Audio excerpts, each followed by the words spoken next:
हर बार समेटा है खुद को, जितनी बार बिखरी है उतनी बार और भी ज्यादा निखरी है नारी। नमस्कार, मैं अर्पित आप सभी का स्वागत करता हूं हमारे इस खास प्रोग्राम में। दर्शकों, आज हम लेकर आए हैं हमारे इस खास प्रोग्राम में राजस्थान की उन सभी नारियों को जिन्होंने कि अपने अपने क्षेत्र में कुछ ना कुछ बड़े ही महत्वपूर्ण कार्य किए हैं। तो चलिए आज उन्हीं सभी नारियों से रूबरू होंगे और मेरे साथ रहेंगी मेरी को होस्ट मेघा। तो चलिए सबसे पहले मैं आपकी मुलाकात करवाता हूं वेणु पालीवाल जी से, जो कि एडवेंचर स्पोर्ट्स के लिए काम कर रही हैं और बहुत ही सराहनीय काम कर रही हैं। मैम, सबसे पहले मैं आपसे जानना चाहूँगा कहाँ से एडवेंचर स्पोर्ट्स करने की, बेसिकली बिकॉज होता क्या है, वुमेन्स कभी भी सोचती नहीं है स्पोर्ट्स की तरफ जाने का, कहाँ से ये इंस्पिरेशन मिली आपको? Women have always been into sports.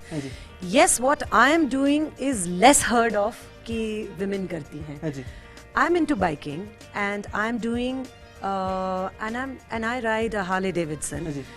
मेरा हार्ले डेविडसन राइड करने का मिशन सिर्फ हार्ले डेविडसन राइड करना नहीं है, बाइक राइड नहीं है। कार भी चलाती हूँ मैं, कार रैलीज में भी पार्ट लिया है, लेकिन बाइक चलाकर मैं उन लोगों तक रीच कर सकती हूँ जिन्हें कार चला के शायद लोगों को मुझ तक रीच करने में हिचक होती हो। बाइक चला के क्या होता है कि you can reach from person to person, so I can easily carry out the mission that I go on every ride. Every ride that I go to has a mission. So my this year's mission, जैसे इस साल का मेरा mission है कि India का एक जो ट्रू इमेज है वो मैं लोगों तक पहुंचाऊं. 3 तरीके के लोग पहुंचाते हैं, एक टूरिस्ट, एक आप मीडिया और एक हम जैसे लोग.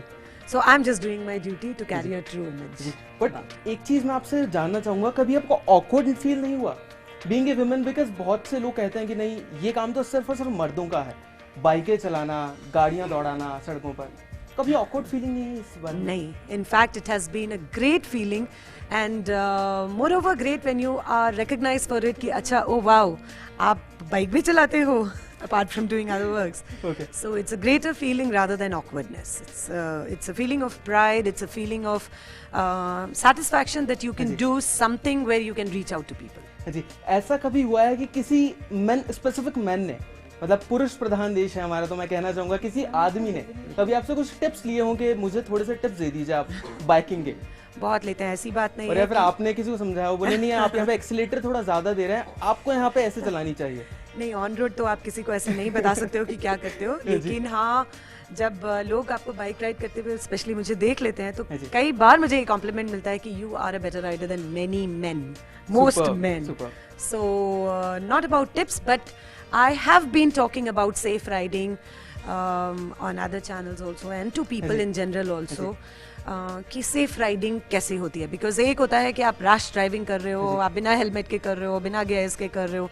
एक होता है सेफ राइडिंग. राइडिंग तो सभी करते हैं, बहुत सारे यूथ करता है, ओल्डर जनरेशन करता है, सब करते हैं, लेकिन एक सेफ राइडिंग करना which is most important is also a teaching that I keep giving on the road. जी, तो मैं एक चीज आपसे और जानना चाहूंगा कि कभी ऐसा, अगर मैं आपको कहूं कि जितनी भी जो लेडीज आपको देख रही हैं, जो महिलाएं आपको देख रही हैं अभी जी, उन्हें अगर आपको इंस्पायर करना हो खासतौर पर एडवेंचर स्पोर्ट्स के लिए, क्या कहना चाहेंगे उन सभी को?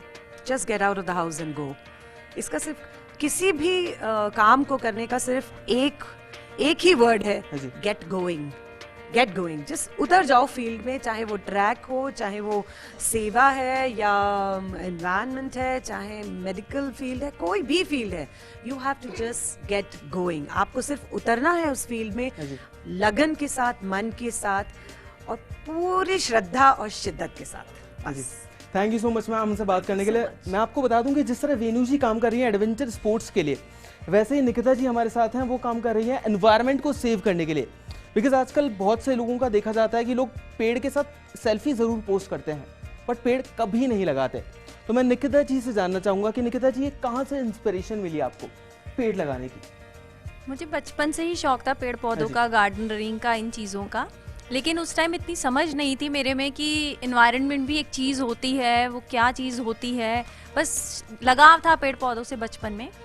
कुछ दिन पहले मैंने देखा कुछ लोगों को पेड़ काटते हुए, मेरे अंदर फीलिंग आई कि ये क्या कर रहे हैं, व्हाट आर दे डूइंग, कि जो लोग, जो चीज़ हमको इतनी चीज़ें दे रही है, जो जिस वजह से हम ब्रीथ कर रहे हैं, ऑक्सीजन मिल रही है एंड ऑल, उसको काट कैसे सकता है कोई इंसान. देन मुझे पता नहीं मेरे अंदर क्या फील आया, I don't know that time कि आई वेंट ऑन फाइटिंग कि what are you doing and ये क्यों कर रहे हैं आप लोग. उन्होंने मुझे बहुत निगलेक्ट किया। देन उस दिन मैंने प्रण ले लिया है कि मुझे इस फील्ड में बहुत वर्क करना है। Then I started working in it by planting a tree. मैंने मेरा मिशन स्टार्ट किया एंड अभी तक मतलब मैं कम से कम 2,500-3 हज़ार पौधे लगा चुकी हूँ इंडस्ट्रियल एरियाज़ में, हर जगह पे। And I feel very great for that.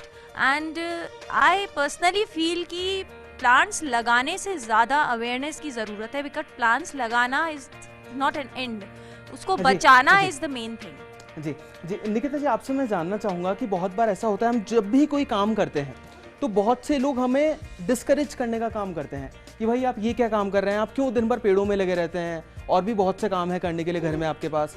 तो ऐसा कभी आपके साथ हुआ कि कभी कहा हो कि क्या दिन भर पेड़ों में लगे रहते हो यार, और भी बहुत काम है करने के? काफ़ी लोग होते हैं, बट मुझे ऐसा पर्सनली फील होता है कि हमें उन लोगों की तरफ ध्यान नहीं देना चाहिए, बिकॉज उन लोगों का काम ही यही होता है, एवरीवन नोज। बट बहुत से लोग एनकरेज जो कर रहे हैं, मैं उन पे ज़्यादा कॉन्सेंट्रेट करती हूँ। सही, thank you so much Nikita ji. मैं चाहूँगा अपनी को होस्ट मेघा के पास जाना, और मेघा तुमसे मैं जानना चाहूँगा कि जिन्होंने इन्हें अवार्ड देने का ऐलान किया है, तुम उनसे भी एक बार पूछो और उनसे जानो कि कैसे इन्हें पिक किया गया है इस कैटेगरी के लिए खास तौर पर। बिल्कुल अर्पित, आते हैं ज्यूरी के पास चलते हैं और उनसे जानते हैं कि कितना टफ था उनके लिए इतने सारे लोगों में इन खास महिलाओं को चुनना। मैम, आपके पास जानना चाहूँगी कि कितना टफ रहा आपके लिए इतने सारे लोगों में इतने कम लोगों को चुनना। देखिए, चुनाव के समय जब हम बैठते हैं लेकर, तो हर उपलब्धि अपने आप में कुछ बहुत खास होती है, और उसमें से सिलेक्शन करना तो मतलब मान लीजिए कि बहुत ज़्यादा हो गया कि आपको हर चीज़ को देखना पड़ेगा कि वो किस क्षेत्र में कितनी उत्कृष्टता के साथ वो काम किया गया है। तो जब सिलेक्शन किया जाता है तो ये देखा जाता है कि किसका काम क्वालिटी वाइज और साथ में समाज को क्या देने वाला है। तो जितना अधिक उसकी महत्ता साबित होती है, उसी को श्रेष्ठता के हिसाब से चुना जाता है। यहाँ हमारे साथ अजीत सोनी जी जो हैं, जो कि आयोजक हैं इस अवार्ड शो के लिए। सर, आपने कैसे शुरुआत की इस अवार्ड शो की? देखिए, सबसे पहले तो मैं यहाँ जो हमारी सम्मानीय महिलाएं बैठी हैं, जिन्हें हमने चुना है, जूरी मेंबर ने, माननीय जूरी ने चुना है, और जो यहाँ नहीं भी आ पाए हैं, उन सभी को मैं एक बार मुबारकबाद देता हूँ कि उनको इस अवार्ड के लिए चुना गया है। बेसिकली हमारा उद्देश्य इस अवार्ड के लिए है कि जो महिलाएं किसी भी क्षेत्र में कुछ विशेष काम कर रही हैं, उनके उस काम को आगे लाना, समाज में उसको बढ़ाना, ताकि उनको प्रोत्साहन मिले और महिलाएं उनको फॉलो करें। तो बेसिक उद्देश्य यही है। प्रधानमंत्री नरेंद्र मोदी जी की जो योजना है, बेटी बचाओ बेटी पढ़ाओ, उसको हम संबल भी देना चाह रहे हैं इस अवार्ड के जरिए। और बस यही हमारा उद्देश्य है कि हम हर साल इस अवार्ड को करेंगे और आगे अधिक से अधिक महिलाओं को हम सम्मान दें, ताकि वो समाज में लोग उनको फॉलो कर सकें, अन्य महिलाएं जो हैं। बिल्कुल चाहिए कि जो महिलाएं घर में हैं, जो काम खुद का करना चाहती हैं, वो भी कि ये जो महिलाएं हैं, ये प्रेरणा स्रोत बने इनके लिए। अर्पित के पास चलते हैं और महिलाओं की कहानियां जानते हैं।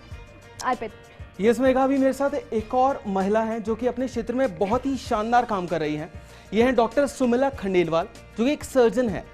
अगर मैं बात करूं इजी लैंग्वेज में, तो लोगों की जिंदगियां बचाने का काम कर रही हैं ये। सुमिला मैम, आपका बहुत बहुत स्वागत है। मैं चाहती हूँ आज सबसे पहले तो मैं आप सभी को बधाई देना चाहती हूँ कि जिन्होंने मीडिया ने इस सब्जेक्ट को, जिसमें मेरा पैशन है, mid life women health care and menopausal care, that means कि मैं उस समाज आज भी स्वास्थ्य के प्रति उदासीन है, महिला स्वास्थ्य के प्रति, तो मैंने उन सभी महिलाओं को, being a gynaecologist working in government medical colleges and private medical colleges and abroad and in India, but I realise, मुझे ये महसूस हुआ कि समाज का वो वर्ग, वो महिला वर्ग बहुत ही नेग्लेक्टेड है, उपेक्षित है 40 वर्ष की आयु के पश्चात। तो अक्सर गायनेकोलॉजिस्ट को, ऑब्स्टेट्रिशियन को ये माना जाता है कि deliveries and contraception and adolescence care and सब कुछ, लेकिन मैंने ये देखा कि जो लाइफ एक्सपेक्टेंसी जो महिलाओं की बढ़ रही है, तो महिलाएं आज जीवित रहती हैं अराउंड 73-74 ईयर्स, जबकि पहले 60 ईयर्स था। तो जीवन का 1/3 हिस्सा उनका बहुत सारी बीमारियों से घिर जाता है। तो हमें इस वर्ग की महिलाओं पे खास ध्यान देने की ज़रूरत है। इसी के लिए मैंने एक सोसाइटी की स्थापना करी आज से करीब 20 साल पहले। उसकी अब 24 चैप्टर है। Indian menopause society across the country, 42 chapters काम कर रहे हैं एंड अराउंड 3000 मेंबर्स हैं जो कि इस संदेश को, इस मेनोपॉजल हेल्थ केयर को बढ़ावा दे रहे हैं। मुझे खुशी इस बात की है कि अब आफ्टर प्रेसिडेंट अब मैं इंटरनेशनल ग्लोबल नेटवर्किंग कर रही हूँ एंड बहुत ही अच्छा महसूस कर रही हूँ कि मैं अराउंड 56 कंट्रीज से नेटवर्किंग कर रही हूँ इंटरनेशनल मेनोपॉज सोसाइटी की सेक्रेटरी जनरल होने के नाते। बहुत बहुत शुक्रिया मैम आपका अपनी कहानी हम तक शेयर करने के लिए। लेकिन एक बार फिर से वापस इनके पास लौटेंगे, लेकिन अभी के लिए वक्त हो चला एक छोटे से ब्रेक का। आप कहीं मत जाइएगा, जल्द वापस लौटते हैं।